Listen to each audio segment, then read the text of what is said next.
Hello, what is going on, everybody, and welcome to Result Report Season 2, Episode 2. I'm Isaac. I'm Isaac's dad. And today we're going to talk about the NBA, how one team particularly dominated the NBA Finals, and also it's a big week, speaking of the draft, player option deadline, and the free agency that starts in under a week. So, I hope you enjoy this video. Stay tuned. Let's get it. Stay tuned if you want to find out the best news about your favorite team. Well, so the Dallas Mavericks had a pretty good NBA playoffs run through the Western Conference and made it all the way to the NBA Finals. Except, I did say one team dominated the NBA Finals, and that was the Boston Celtics, who overall, through the course of the season, regular season and playoffs, were 80-21 and 16-3 in the playoffs. And pretty impressive record. 7-1 on the road. That's unheard of. Yeah, and at home they didn't really lose but they did one time because Miami was just on fire. So I don't really think it's easy to doubt Boston for championship next season. This could be the beginning of a dynasty, but we did say that with the Nuggets last year. I said there's a big week. On Thursday, we have the NBA draft, and I think it's at Barclays Center in New York. And on Saturday, the player option deadline is then, and free agency starts on Monday. And in case you are new to this, the player option is where at the end of a contract you can decide if you want to stay with your team for another year or if you want to become a free agent. If you decline it, you become free agent. Not all contracts have a player option. So I have some massive extension candidates this summer. Who you got? These are just 10 of the best players in the league that can have a massive extension. They're not free agents though. Jason Tatum. Not going anywhere. Joel Embiid. Staying in Philly. Steph Curry. Staying in Golden State. Kevin Durant. That one, I could see. Who knows with that dude? He goes from one team to the next, trying to make a super team, trying to get another ring, which he hasn't been able to do since he left Golden State. He probably shouldn't have left there in the first place. Wait, didn't he get? Yeah, he got 3 rings there, right? No. Yes, he did. 2. 2017 and 18. Yeah, they didn't 3-peat. They didn't get 3 rings. 16. That was a good. Who's next? Jimmy Butler. I'm going to say he stays, but at the same time, it wouldn't surprise me if he got tempted. But it depends on, the Heat can pay him like 50-some-odd million? I know the options for his extension. He can come for 1 year for $59 million. Yeah, he's not going anywhere. Or 2 years for $113 million. He's not going to pass up almost $60 million a year. Jalen Brunson. There's no way Boston lets him go. New York. He was better than Tatum in the playoffs. Yeah. Jamal Murray.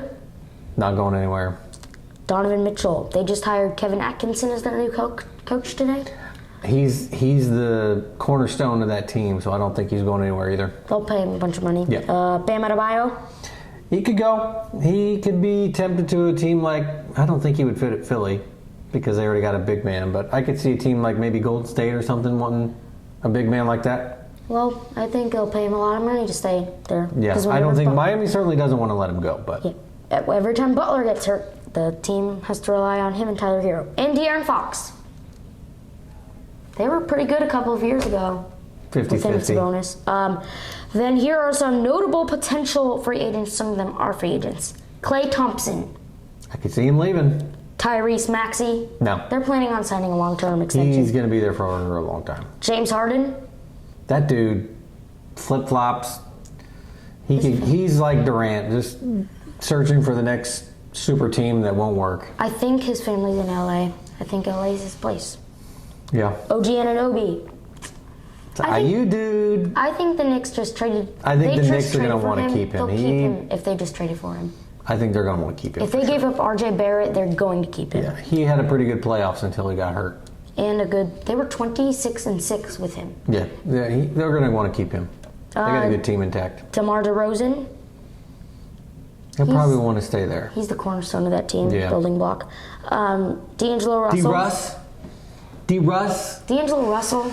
I think he's a good trade bait for the Lakers. See if they can bring someone else in. I don't know who they trade him to or for what, but he's one of those players where he's good but tradable. Yeah. I think it was like game 3 against the Nuggets in the playoffs that they lost. He had like 0 points, and he like didn't join the team huddle. It was Weird. really embarrassing. It's not good. Not a good look. And so, yeah, player options. Like I said earlier, the draft is before the player option deadline and free agency, which is important for LeBron James to make his decision. What do you think he's going to do? He's going to stay in LA, bro. What if Bronny gets drafted to a different Bronny team? not going to get drafted. The dude was 3rd off the bench at a terrible USC team. Didn't even make March Madness. 4.7 No points. team, no NBA team. I don't think they can be honest with themselves and draft him thinking he's going to be of any value to their team other than the slight chance that his dad comes and saves the team. But I don't think anybody's going to waste a draft pick on Bronny James. I don't care what he looked like in his pre-draft workouts, blah, blah, blah, blah, blah. Don't care. No team's going to choose him. He'll go undrafted, and the Lakers will pick him up. Yeah, probably. Maybe they'll pick him with the 55th pick. You don't really get much on Pointless. You got a better chance of picking some dude from Uruguay or some other random country than with Bronny James.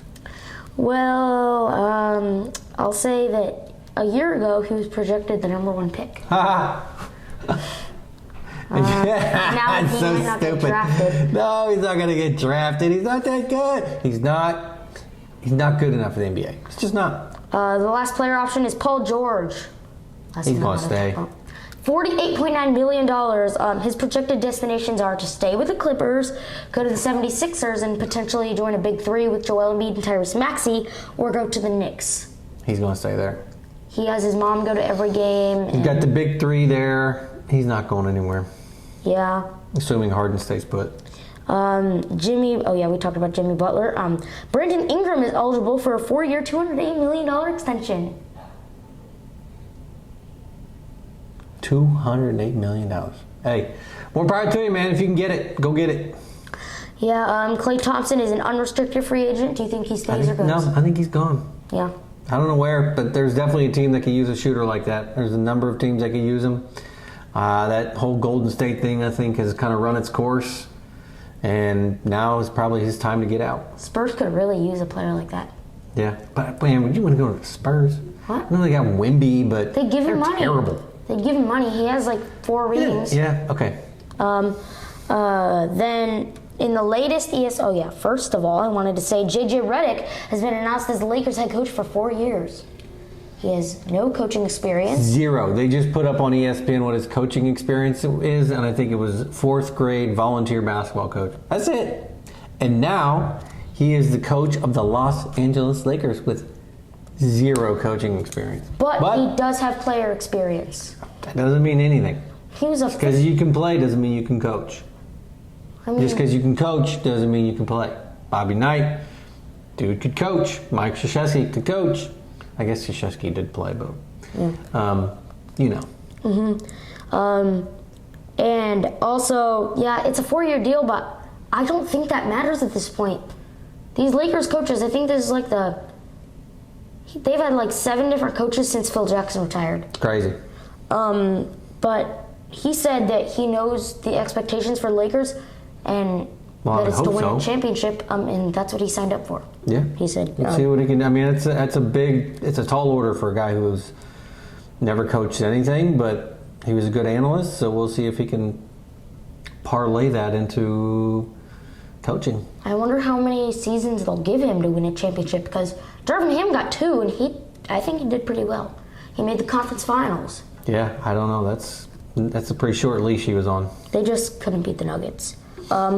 Draft centers. In the latest ESPN mock draft, there are a lot of centers going in the first round. Starting with number 2, Alex Sarr. He's from Europe. Don't know anything about him. He was projected number 1. Now he moved down to number 2. Number 7, Donovan Clingan.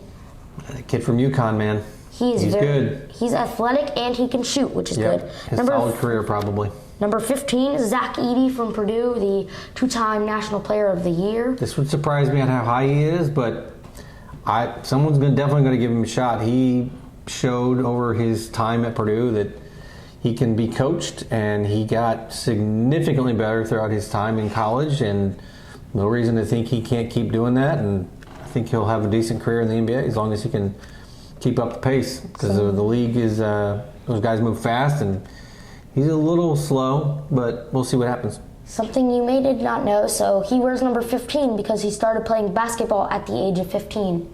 And in 7 years, Crazy. look what that got him. He's going to the Miami Heat in that mock draft, and they are a team that use players like that. Yeah, you got Bammy Bam. Number 21, Yves Misi from Baylor. He's kind of slow. Number 23, Kyle Filipowski from Duke. Oh, that cat from Duke. He's a pretty good shooter, too. He's 7-footer that you want on your team. Number 26, Khalil Ware. Good old Hoosiers, Indiana. baby. Yeah, he is a very big wingspan. He's got a shot on him, too. Didn't do much at Oregon, but had a nice little second season for the Hoosiers. He didn't ever make the NCAA tournament. What are you going to do? Number 28, Deron Holmes II out of Dayton. He led them to a ranked season. But yeah, and then the last thing, as of the day I'm recording this, the NHL Stanley Cup Final Game 7 is tonight. Panthers and Oilers, who you got? I'm going Panthers. Losing 4 in a row that'd be a tough pill to swallow. I think they're going to pull it out. And I'm going Panthers. I agree. Sergei Bobrovsky, I think, is going to turn it around. And they're home. The crowd is going to be better than ever. Bobrovsky. So, yeah, Okay. Florida. I hope you enjoyed this video. If you want to see more of this content, please like and subscribe and ring the notifications bell. Subscribe, follow, comment. All of the above. Season 2, Episode 2, Season 2, Episode 3 will be coming out soon. Have a good day.